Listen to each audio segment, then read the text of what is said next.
இல்லை இல்லை சொல்ல ஒரு கணம் போதும், இல்லை என்று சொல்ல தாங்குவதென்றால் இன்னும் இன்னும் எதற்கோ ஜன்மம் வேண்டும், என்னை சொல்ல போகிறாய்.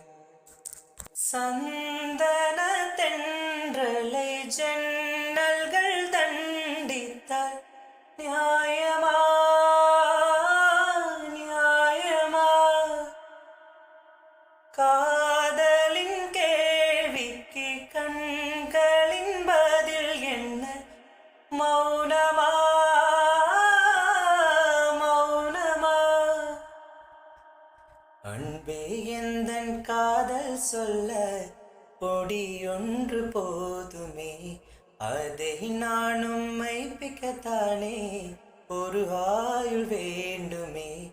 இல்லை இல்லை சொல்ல ஒரு கணம் போதும், இல்லை என்று சொல்ல தாங்குவதென்றால் இன்னும் இன்னும் எனக்கு ஜன்மம் வேண்டும், என்ன சொல்ல போகிறாய், என்ன சொல்ல போகிறாய்?